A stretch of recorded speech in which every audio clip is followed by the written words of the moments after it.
Hi, welcome to a Roboflow demo movie. In this demo movie, I will show you how Roboflow can help you with your backups. In the backup manager, you can define your catalogs being backupped or your setup.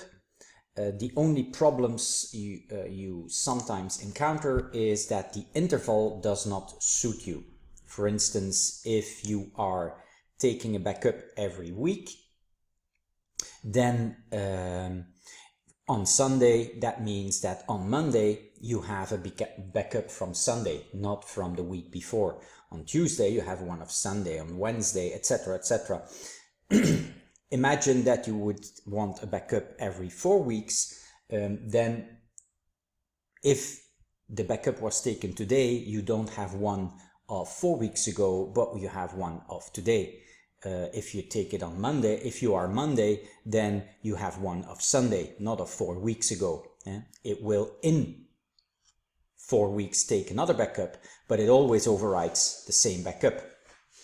You could append the time to the backup of the file name, but the problem is that in that case you end up with a big list of backups which are not maintaining themselves, so is an ever-growing big chunk of data on your disks over which you don't have any control.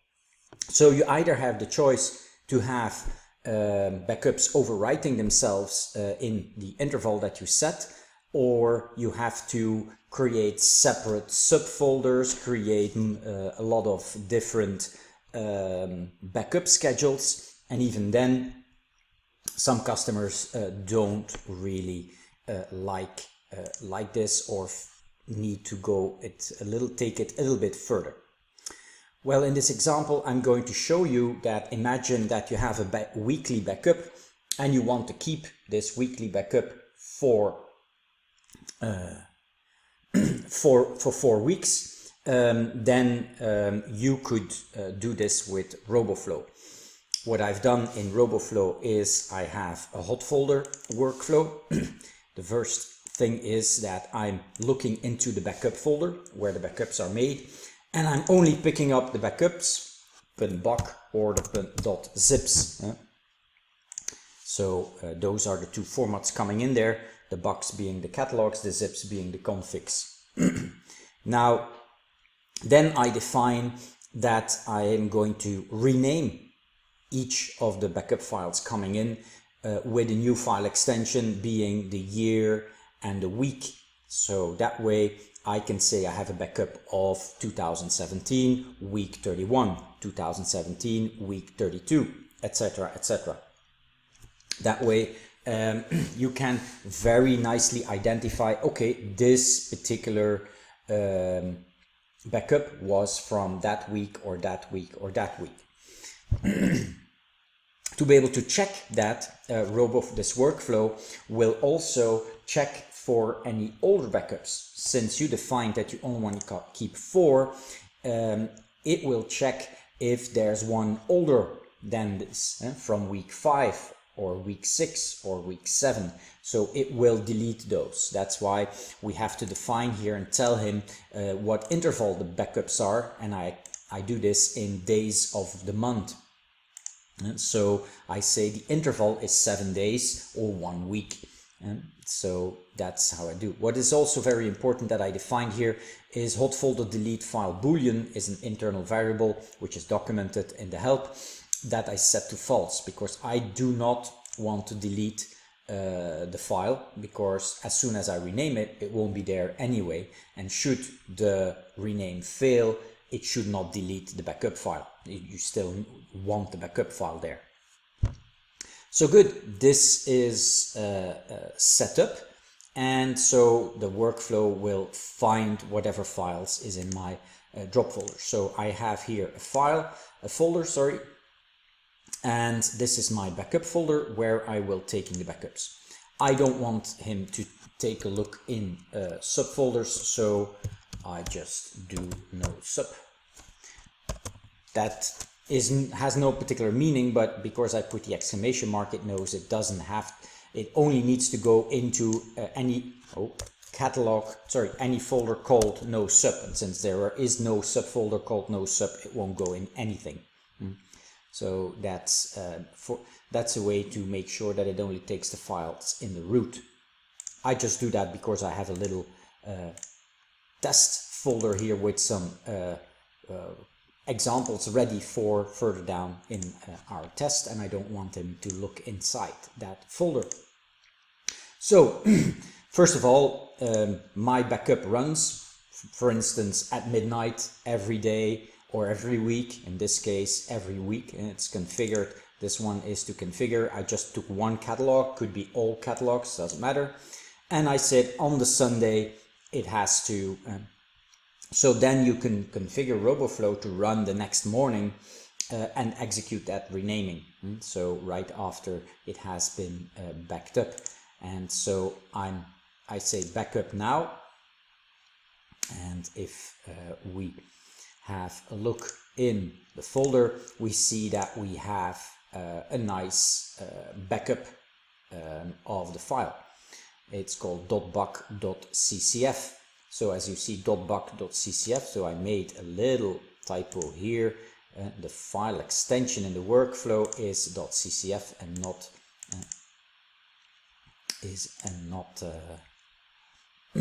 .buck here, so it's .ccf, like that, here and here.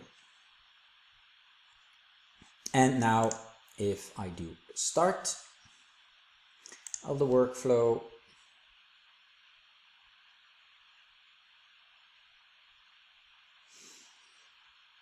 and we do a show log, we can see in the workflow that it found this file and it has renamed it to this. So the same file name, but it has appended the week number for that particular month. So if we have a look here, you now have here sample backup, sample catalog.back.ccf 2017 34. So if next week it will be 35, next week it will be 36, or if this was running already for a couple of weeks, you could see that these, Control X, Control V, you could see something like this. And so now notice that I made a little typo here. These were from previous tests, and you can see that these are just demo files, but this is what it will look like after a couple of weeks. And now what will happen is CCF. So imagine that this is from, for instance, week 29. Yes. So imagine that, or even week 29 doesn't have to shouldn't exist if you only want 4 versions. So imagine that you had 4 versions from the previous weeks, and now we are taking this week our new backup. So let's say backup now here, and let's take a backup here as well, and let's see. It has added the one for this week and the one from the setup, the backup of the setup files. So if I run it now, it will see that we already have a version from 5 weeks ago, which is this one, which it will then throw away. So it will only keep 4 versions as we defined in the workflow. You can keep 10 versions, 3 versions, whatever, but you define it in the workflow. It could be days, it could be weeks, it could be hours, whatever interval you want to run your backup schedule on. But remember, this workflow is not taking a backup. This workflow is just renaming the backups that were taken. So you see that the new one that came in has now the extension .2017-34, same for the config file.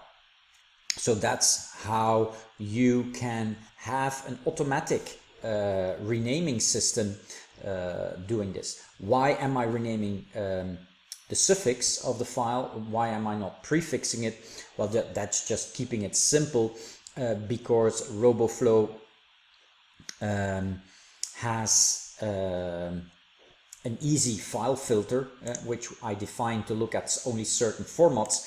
That way it automatically doesn't look anymore at the ones that were already processed, because I'm saying I want the .zips and the .ccf, and since they have not that particular file extension, they don't get processed again. So that's just a simple way. If you don't want the file extension to be changed, no problem, we can prefix, for instance, the name with, then we just have to put, for instance, a regular expression in the file filter saying that it only picks up files that do not start with 2017 or 2018, something like that. So there's many different ways of doing this, but the basic idea is that now you have 4 backups, one of today, if today was the one that you take every week, and then from the week before, and the week before, and the week before. It will always be nicely cleaned up, so any older versions will be deleted. So that's a very easy way to keep your backups under control. So how do I do that in the workflow? I'm not going to go into all details, but I'm just picking up the original file name. I'm picking up the original file path. I create the new date, and the new date is based on the date suffix that we defined here, and that's automatically then copying the file. Now a little remark on this copy. Since version of Cumulus 11, you have the ability to leave the variable of the folder to use empty, and if you leave that folder empty, then automatically you if you specify a target file name, it will assume that you want to do a rename and not a copy to or a move to. And you have to specify move, but you should not specify a folder. Then it's much more efficient in regards to your usage of resources, because a catalog file could be 500 gigabytes. So otherwise it has to copy 500 gigabytes to the new name and then delete the old one. So instead of doing that, it's much more efficient if you do a very simple rename. And then that's how you copy the new file. And then what I do is I go looking for older versions. So I just create a loop of 20 as an example. It's just gonna iterate over this 1, 2, 3, 4, 5, and each time with the number 1, with the number 2, with the number 3. I'm testing if I'm greater than times, so how many times, because I defined here that I have 4 versions to keep. So as soon as I'm getting to the 5th version, so version 4, I'm creating the new date, but now I subtract the number of and the interval was 7 days, and how many times, then in this case that will be 4, so I'm subtracting it 4 times 7, 28 days. So I'm checking if with the date, if I get a new date, the check date, what I call it, which would be then, for instance, for 4 weeks ago would be 2017 dash 30, 30 or 29, 30, 30.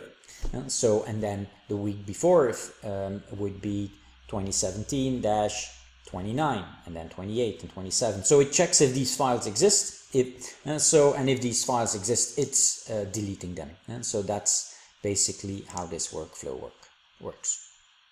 So thank you for joining, and see you on another training movie.